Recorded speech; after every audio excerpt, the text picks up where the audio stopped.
आमचे श्रीनाथ गुरुजी आणि आमचे ध्रुव महाराज यांच्यासाठी पण जोरदार टाळ्या झाल्या पाहिजे. आपण पहिला त्यांना समजलं की लंका नक्की कशी आली. म्हणजे आता आपल्या मनात जो भ्रम होता की लंका रावणाने भिक्षामध्ये मागितली, हा भ्रम मिटला. आता दुसऱ्या जणात काय सांगतात, ऐसी कवयाची जाती करी लाभावी न प्रीती. आपल्याला तुकोबाराय सांगतात, अरे आपल्या लेकरासाठी किती आईचा कळवळा असतो. म्हणजे आपण महाभारतात पाहायला गेलं, ज्यास कुंती माता तिला लग्ना अगोदर कर्ण हा पुत्र झालेला होता. मग कर्ण कसा झाला, ज्या वेळेस कुंती माता तिच्या राज्यामध्ये दुर्वासू ऋषी येतात आणि काय करतात तर तिथं राहतात. दुर्वासू ऋषींचा पाहिला गेलं त्यांच्या नावातच दुर्वास, त्यांच्यापाशी कोण येतच नव्हतं, कारण त्यांच्या साध्यमध्ये कुणी थोडासा तरी व्यक्ती आणला, थोडस तरी काम चुकलं ते लगेच शब्दाचे. आणि अशा दुर्वासू ऋषींची सेवा कुणी केली तर कुंती मातेने केली. आणि कुंती मातेला दुर्वासू ऋषी म्हणतात, अरे हे बालिका, तू आमची इतकी सेवा केली, आम्ही तुझ्यावरती प्रसन्न झालो ना, मग तुला काय पाहिजे. तर ती कुंती माता म्हणते, मला काही नको, मला आयुष्यभर संतांची भगवंताची सेवा करू द्या, बस माझ्या आयुष्याचं एवढं सुख आहे. पण त्या दुर्वासू ऋषी आपल्या ते मला विचार करतात, त्यांना समजतं की यांच्या पोटी येणारे पांडव हे काय करणार, त्या धर्माची पुनर्स्थापना करणार आहेत. म्हणून दुर्वासू ऋषी त्यांना 5 मंत्र देतात आणि म्हणतात, तू एक मंत्र म्हणला की त्याच्या अंशाने बनलेला पुत्र तुझ्या पोटी जन्माला येईल. आणि मग कुंती माता ती पुत्र म्हणजे 5 मंत्र समजती, घेती आणि जाती. पण तिच्या मनात प्रश्न पडतो, अरे खरंच 5 मंत्र म्हणल्यावरती पुत्र जन्माला होईल का. तिच्या मनात शंका उपलब्ध होती. शंका उपलब्ध झाल्यानंतर तिची दासी म्हणती, बघायला तर काय जाते. म्हणून ती सूर्यदेवाचा मंत्र म्हणती. त्या क्षणी ती गर्भवती होती आणि लग्ना अगोदर तिच्या पोटी जन्माला येतो तर कर्णाचा इतिहास पाहिला गेलं. कर्ण असा योद्धा आहे की त्याला जन्मताच कवच कुंडल होती. त्याच्या छातीवरती कुणी बाण मारला, शरीरावरती बाण मारला, तो बाण आणि त्याला किचवर काहीही होणार नाही, कारण त्या जन्मताच कवच कुंडल्याप्रमाणे जन्माला आलता. आणि मग कुंती माता काय करते, त्या कर्णाला गंगा नदीमध्ये सोडून जाती आणि त्या पिटीमध्ये ठेवती. आणि कुठं जाती तर आपल्या राजवाड्यात परत निघून येते. आणि ती पिटी वाहत वाहत वाहत वाहत हस्तिनापूर मध्ये येते. आणि तिथं एक अधिरथ नावाचा एक धृतराष्ट्राचा कोण असतो तर सारथी असतो. तो ती पेटी उचलतो आणि पाहतो त्या पेटीमध्ये काय असतं तर एक लेकरू असतं. आणि त्यांच्या पोटी एकही मुलगा झालेला नव्हता. आणि मग ती राधा, अधिरथाची पत्नी राधा, त्यांना कोण मिळतं तर कर्ण.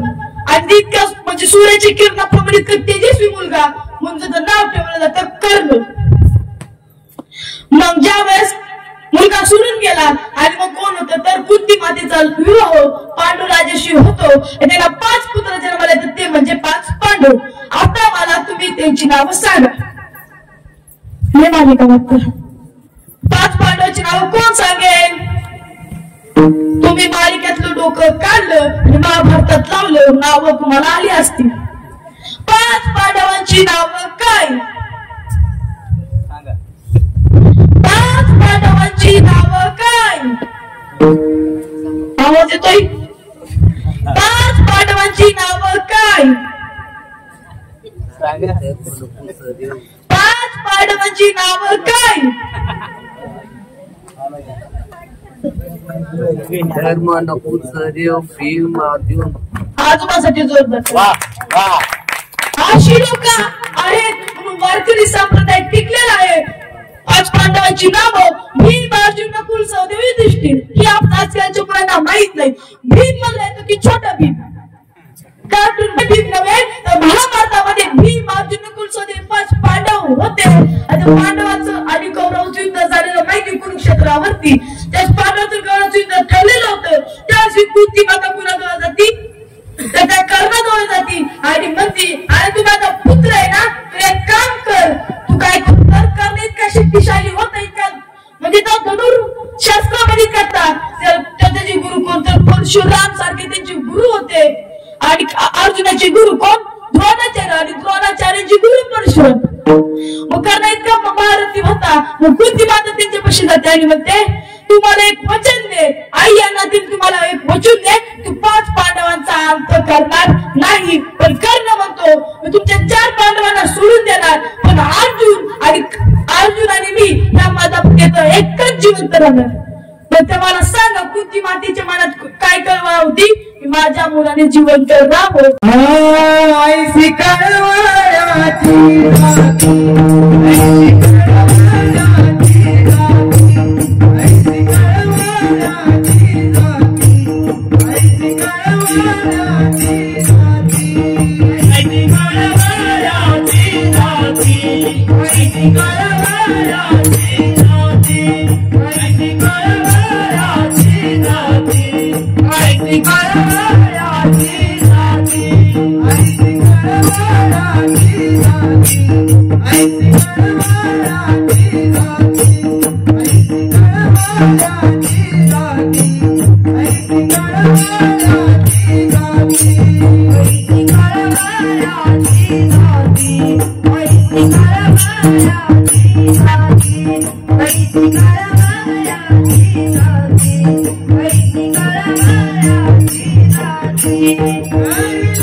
त्याचे सर्वस्व हिंसा आहे.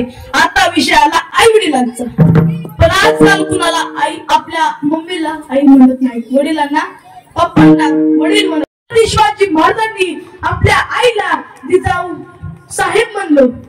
हे कशाचं द्योतक आहे तर आपल्या आई वडिलांबद्दल असलेला आदर. आणि आजकाल तो आदर राहिलेला नाही. इतका समाज भरकटत चाललाय, इतका समाज म्हणजे एका मुलाने आपल्या पाहिलं गेलं तर आपल्या आईने आपल्या मुलाला सहलीसाठी 1,500 रुपये दिले नाही, म्हणून त्या मुलाने आपल्या आईच्या डोक्यात खोडे घातलं. तीच आई त्या मुलाला जन्म दिले. अहो एका मुलाने आपल्या आईच्या वरती कात्रीने वार केला. अहो आपलाच भारत देश आहे का? आपल्या भारत देशामध्ये कोण होऊन गेलं? श्रावण बाळ प्रभू श्री राम आपल्या भारतामध्ये होऊन गेले.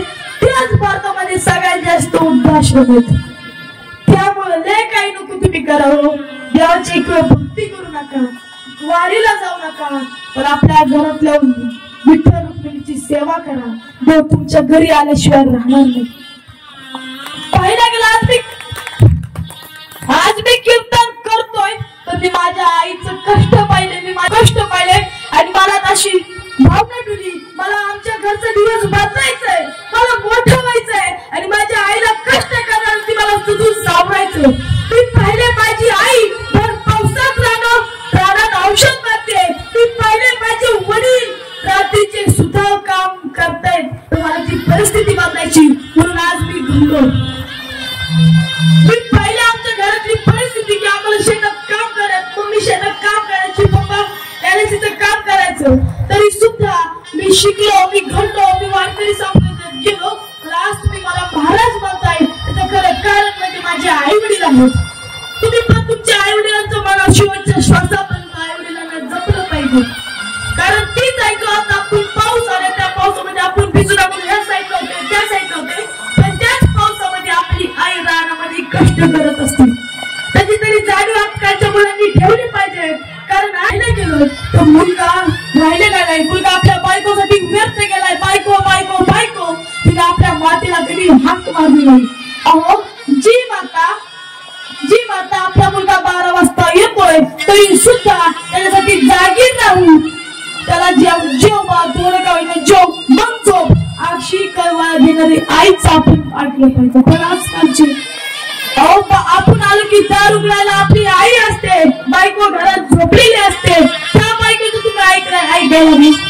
आपल्या आई वडिलांना वृद्धाश्रमामध्ये ढकलायला विचार करत आई वडिलांच्या मनात काय पिकत असेल, काय पिकत असेल त्या आई वडिलांच्या मनात. अरे मी ज्या बाळासाठी 9 महिने 9 दिवस सोसतो ते बाळ मला हाकलून लावते घरातून, काय पिकत असेल. अरे मी माझ्या लेकरासाठी किती रानात कष्ट केलं. एक वेळ मी बीपीची गोळी खायला विसरले, पण माझ्या मुलाला आजारी पडल्यानंतर तुझा गोळ्या चालत राहिले. मी आजारी पडले की सरकारी दवाखान्यात ते गोळी खाते, मी नीट होते, पण माझ्या मुलाला काय झालं, तालुक्यातल्या सगळ्यात मोठ्या हॉस्पिटलला आपले आई वडील येतात. आणि त्याच आई वडिलांचं तुम्ही जर ऐकत नसतं, त्याच आई वडिलांना तुम्ही लाथाबुक्क्यातून बाहेर काढत असतात, त्याच आई वडिलांचा तुम्ही द्वेष करत असतात, आणि त्याच आई वडिलांना तुम्ही बडत असतात, तुम्ही त्याच आई वडिलांना मारत असतात, त्याच आई वडिलांना तुम्ही वाईट बोलत असतात. त्यांच्या जीवनात तिने काय केलं. ज्या वेळेस आपण आपल्या मातीचं चरणावरती मस्तक ठेवतो, त्यावेळेस माती जे आपल्याला शुभाशीर्वाद देते ते शेवटपर्यंत आपल्याला सोबत राहतात. त्या आई वडिलांच्या हात कोण पाया पडायला. अहो तुम्ही किती मोठ्या ठिकाणी जाताय, काशीला जाताय, मथुरा करताय, द्वारका करताय, पण तुम्ही तुमच्या आई वडिलांना सुखात ठेवत नसाल ना, तुमच्या ह्याला काहीच अर्थ नाही. तर 4 धामापेक्षा श्रेष्ठ आपले आई वडील आहेत. भगवंताला अवतार घेतला पण त्याला आईची माया. ज्यावेळेस भगवान श्री कृष्ण जन्माला आले त्यावेळेस कुणी तर देवकी मातेने त्यांचा त्याग केला, कारण माझ्या लेकरं पुढे जाऊन समाजाचं हित करू.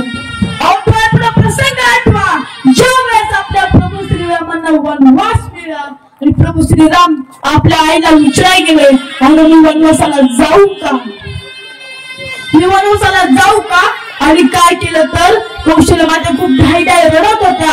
अरे रामा तू गेला तर मी जगू शकणार नाही. अरे गोविंदा, अरे रामा, अरे हृदयातल्या माझ्या प्रभू श्रीराम तुम्ही तर गेला तर मी कसं राहणार. तुम्ही तर गेला, ऐका तुम्ही 14 वर्षाच्या वनवासाला जाऊ नका. माझ्या बागेत तुम्ही लपून थांबा, माझ्या वाटिकेत तुम्ही लपून थांबा, पण तुम्ही माझ्यापासून जाऊ नका. पण आपले प्रभू श्रीराम एक पोचले होते. ते म्हणाले आपला रघुकुल त्यासाठी प्रसिद्ध आहे, तर आपल्या आई वडिलांच्या सेवेमुळे, आपल्या वचनामुळे प्रभू श्रीरामांनी 14 वर्ष वनवास वडिलांच्या एका शब्दावरती. आपल्याला वाटतं का आपल्या आई वडील आपल्याला हितात सांगत असतात, आपलं वाटवा हो म्हणून काहीतरी सांगत असत, पण नाही. आपले आई वडील नेहमी आपल्या हितातच सांगतात आणि ते आपण ऐकलं पाहिजे. विचार करा त्यांच्या जागी तुम्ही असतात. आज तुम्ही तुमच्या आई वडिलांना लाथाबुक्क्याने मारताय, घराबाहेर काढताय, आणि तुमची मुलं हा प्रसंग बघतात. त्याच्या मला काय दिसतं माहिती का, मला पुढे जाऊन माझ्या आई वडिलांना घरातून बाहेर काढायचं. अहो जे आई वडील काम करतात, दिवसभर दिसतं आपल्या लेकरासाठी काय म्हणतात माहिती का. अहो मी आता उन्हात पावसात कष्ट करेल आणि माझ्या मुलाला शिकवेल, ती जर शिकली ना एसीच्या गाडीत, लाल दिव्याच्या गाडीमध्ये फिरल, ही आई वडिलांची अपेक्षा असते. पण आजकालची लेकरं आपल्या आईला आपल्यासोबत फिरवण्याच्या ऐवजी आपल्या आईची लज्जा म्हणतात. आई आपल्यासोबत आली आपल्याला लाज वाटते. ज्या वेळेस एक प्रसंग सांगतो, एक मुलगा होता त्याला एक डोळा नव्हता. लहानपणी त्याचा डोळा खेळता खेळता डोळा गेला, म्हणून त्या आईने काय केलं तर आपला डोळा त्या मुलाला बसवला. आणि ती आई खूप विचित्र दिसायची, कारण तिला एक डोळाच नव्हता. तो मुलगा 7वी 8वी 9वी 10वी गेला, आणि एका दिवस तो डबा विसरला. त्याची आई शाळेत यायची, आई शाळेत आल्यावरती मुलं त्याला चिडवायची, अरे आंधळ्याचा मुलगा. तो आईला म्हणायचा, माझी शाळेत कशाला येते, तुझ्यामुळे माझी इज्जत जाती, तू माझ्या शाळेत येत नको जाऊ. तो मुलगा शिकला, विदेशात गेला, आणि काही वर्षानंतर त्याची आई तिथून गेली. शेजारची फोनावरती तुमची आई गेली, ते दोघं मला माहिती का, तुम्हाला फोनवरती पाहिजे तितकं पैसे पाठवतोय. आई वडिलांचा अत्यंत संस्कार तुम्ही तुमचंच बघून घ्या. काही दिवसांनी काही वर्षांनी ज्या वेळेस आपल्या शाळेमध्ये सगळ्यांना बोलवलेलं, आपल्या गावामध्ये कोण मोठं झालंय, शिकलंय, विदेशात जातो. तस तो मुलगा येतो. मुलगा आल्यानंतर पाहतो तर काय आपला सन्मान झाल्यानंतर तो म्हणतो अरे आपण जिथं राहिलं त्या घराकडे जाऊन येऊ. आणि तिथं आपली आता आई नाही, आपली कोणी इज्जतच काढणार नाही. तो मुलगा जातो आणि पाहतो तर काय आपली आई आता नसलेली असते.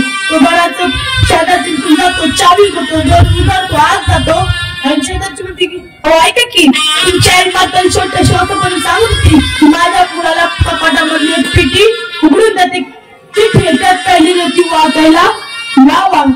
मुलगा म्हणतो काय माझ्या आईची शेवटची इच्छा होती, वाचून तर बघू नक्की काय लिहिलंय. तर तो पेटी उघडतो, चिठ्ठी दिलेला असतो. हे माझ्या बाळा मी तुझ्यापासून गेलेली आहे, तू देवलोकामध्ये गेलेली आहे, मी तुला मृत्यूलोकातून गेलेली आहे. पण तुला खरं सांगू का यस तू लहानपणी खेळता खेळता तुझ्या डोळ्यात खडा गेला, तुझा डोळा नाही झाला, अंधू झाला. तर मी माझा डोळा तुला दिला. मी जन्मापासून अंधार नव्हते पण तुझ्यासाठी मी माझा डोळा त्याग केला. असं ऐकतात तुमचा धसा रडायला लागला पण त्याचा काय होता उपयोगच नाही, कारण आता त्याची आई गेलेली होती. माणसं जेव्हा आहेत तेव्हा त्यांची किंमत कळत नाही, गेल्यावर माणसाची किंमत किती ही आहे सांसारिक माया. आणि अध्यात्मामध्ये प्रत्येकाला भेट केली जाते ती परमार्थिक माया आहे. त्यामुळे आता पाऊस येतो तरी सुद्धा काही वारकरी तर पावसात सुद्धा बसलेला आहे, कारण त्यांना आपला माता माऊली त्यांचं कौतुक करावं तेवढं कमी. आज आपल्या भारताची राष्ट्रपती महिला काय त्याचं हीच कारण त्यांचा ध्यास जो आहे ना, अरे आम्हाला काहीतरी 4 शब्द ऐकायला पडलं पाहिजे.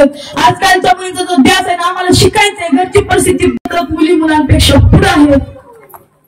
त्यामुळे लय काय करू नका, माझं कीर्तन एवढंच ऐका, माईंच्या फक्त पुण्य स्मरणानिमित्त एवढंच जाणून घ्या. लय काय करू नका, फक्त आपल्या आई वडिलांची सेवा करा, तुमचं आयुष्य सुखात जाईल. आणि आई यासाठी काय भोगते, काय कष्ट करते तेच आदराचं तिथे चरण. पोटी भार आहे पोटी भार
महती सांगितली. तो आता 5 मिनिटं फक्त आपल्या आईबद्दल सांगतो की ज्याला आई नाही त्याच्या वेदना विचारा, कारण ज्या वेळेस तू जेवला का असा विचारणारी आपली आईच असतो. अहो माझे लेकर माझा बाळ असं म्हणणार आपली आई. ज्या एखाद्याला आई नसते ना तर त्या आईची किंमत तुच्छ राहते. कुठे गेली माझी आई मला करमत नाही हे नाई मला झोप येत नाही हे नाई मला झोप येत नाही. दसरा आणि दिवाळी हे कोण देईल आई पुरणाची पोळी रडू आला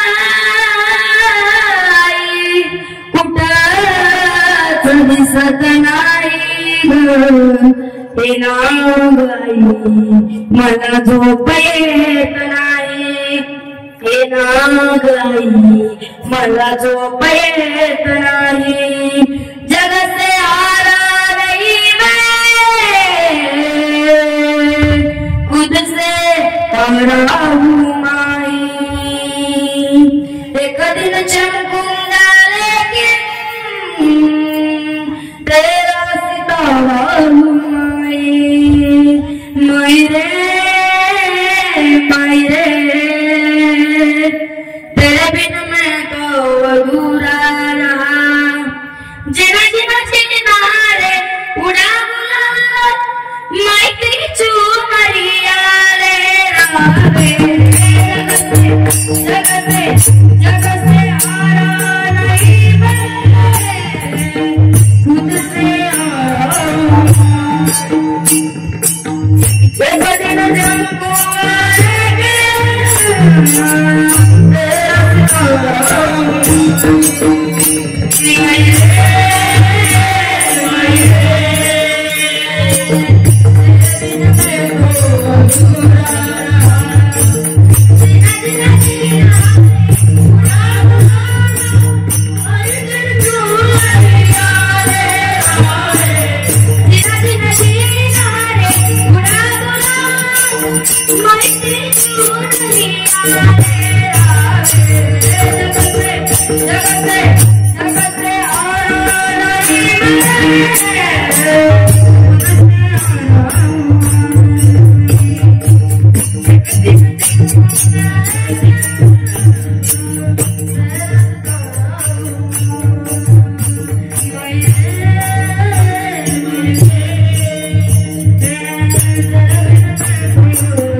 कौतुकाची थाक मारणारी जर तुम्हाला आई वडील नसते ती अवस्था आपली होते. अहो एक मुलगा म्हणतो माझी दृष्ट करणारी माझी आई या जगामध्ये नाहीये, मी काल करू आई पेसून. अहो आईचं दुःख आईचं प्रेम आईची माया अनुभवायला जन्माला देवांना सुद्धा यायला लागलो. आपल्या आईचं कष्ट झालं, आपल्या आईचं शेवटचं तिची नक्की काय कळवळ आहे. अरे माझ्या लेकरांनी शिकलं पाहिजे, लेकरांनी समाजात चांगलं वावरलं पाहिजे अशा माझ्या आईची अनुभूती आहे. त्यामुळं फक्त आपल्या आई वडिलांची शेवटपर्यंत सेवा करा, एवढंच तुमचं आयुष्यातून जीवन. माय पित्याची सेवा आठवून पुंडलिकाला कर, माय पित्याची सेवा आठवून पुंडलिकाला.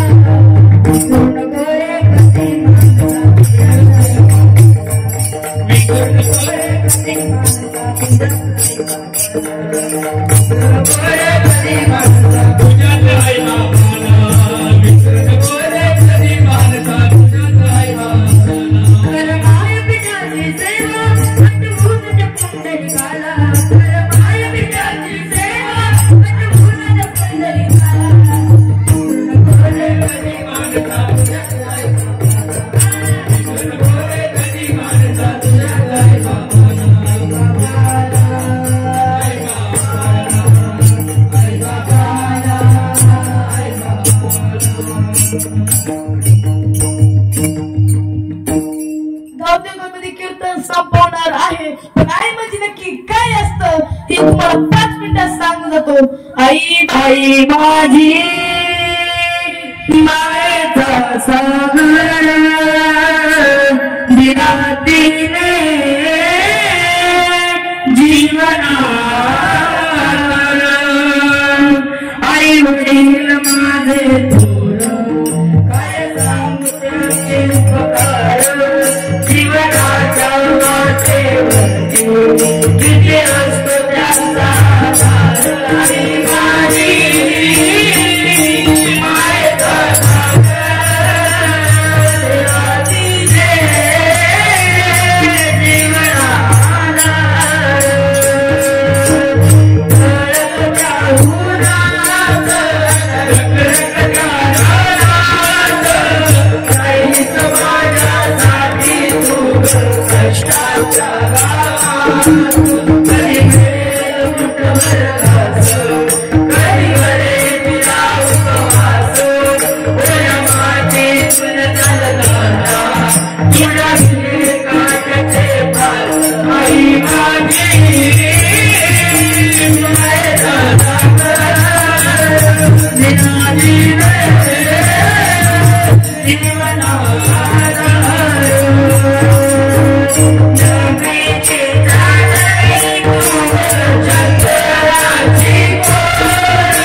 आजकालची मुलं अशी गात नाही. आज ध्रुव महाराज इतक्या छान प्रमाणे आईवरती गातात कारण त्यांना आपल्या आई वडिलांच्या कष्टाची जाणीव आहे. तीच तुम्ही तुमच्या आई वडिलांच्या कष्टाची जाणीव तुमच्या मुलांना समजली तर तुमचं आयुष्याचं सार्थक होणार आहे. सगळ्यांनी आपला हात वर करा. आता हाताने टाळी मुखाने नाक असं गोड असं विठ्ठलाचं भजन विठोबा.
मध्ये कोण परत पावतं ते अवसान होतं तर त्याला न्यायला कोण येतात तर यमदूत न्यायला येतात. यमदूत न्यायला आल्यानंतर त्याला डायरेक्ट इकडे नेत नाही चित्रगुप्ता समोर, तर त्याला आधी कुठे नेतात तर त्याला फिरवतात.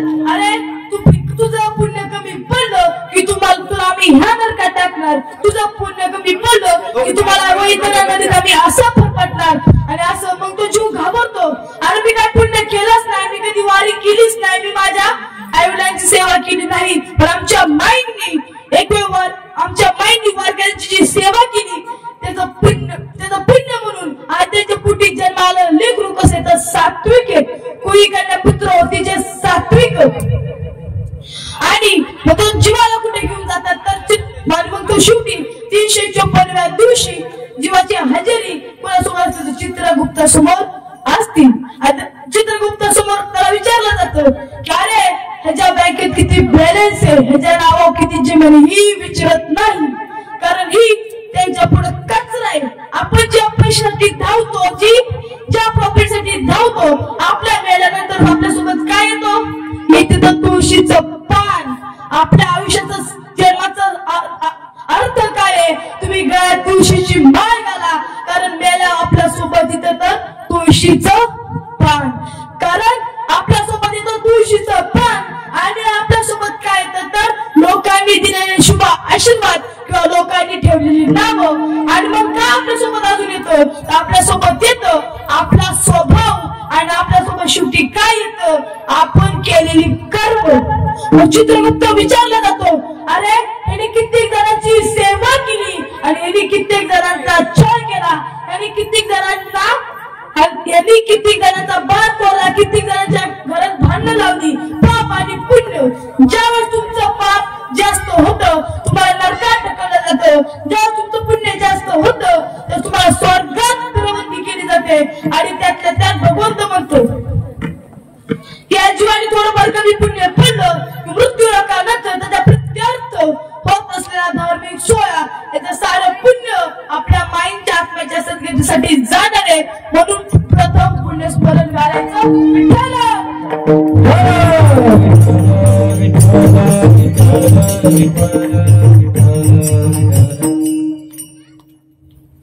आज आता आपल्याकडे थोड्या मिनिटं राहिलेले, कारण 12:07 आपला जीव इथं येतो. तर पाहिलं गेलं तर मी त्यांच्यामुळे कीर्तनकार झालो, त्यांच्यामुळे मी घडलो, असे माझे गुरुवर्य, माझे हृदयस्थ असणारे आमचे कीर्तनकार ज्यांनी आमच्या पावसामध्ये सुद्धा माझ्यासाठी आले.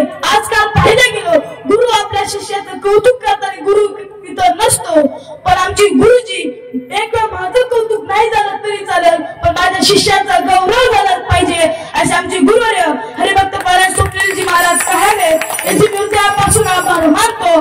कारण त्यांनी आज मला घडवलं म्हणून मी आज नारदाच्या गाठी उभा आहे. त्यांच्यामुळे आज मी लक्षराज नसून लक्षराज महाराज म्हणून उभा आहे.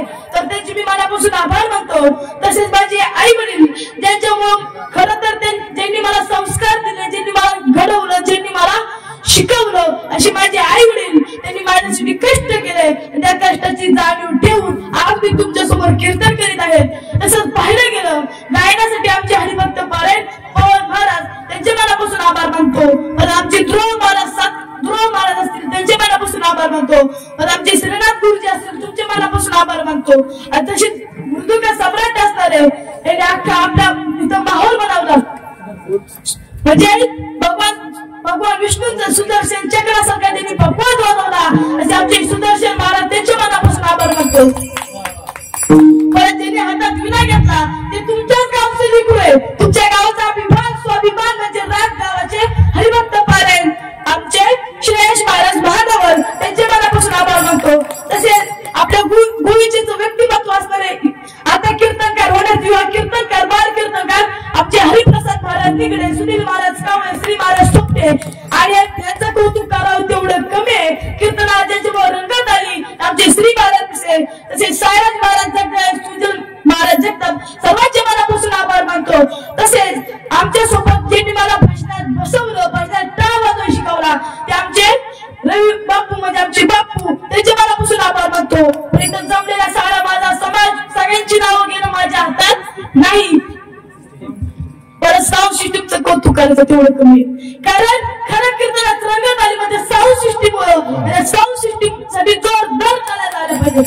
अशी साऊंड सिस्टम असेल तर प्रत्येकाच्या कानाकोपऱ्यामध्ये आपल्या आई वडिलांचं नाव गाजणार आहे. त्याची मी पुन्हा एकदा मनापासून आभार मानतो. प्रभात पेपर आहे त्याचे पत्रकार असणारे त्यांनी आपल्या कीर्तनाची शूटिंग केली. त्यांचं कीर्तनाचं कीर्तन मंदिर असं त्यांचा चॅनल आहे. ते आमचे हरिभक्त पारायण अमोल दादा त्यांच्या मनापासून मी आभार मानतो. कारण त्यांनी आमच्या कीर्तनासाठी उपस्थित राहिले. विठ्ठल विठ्ठल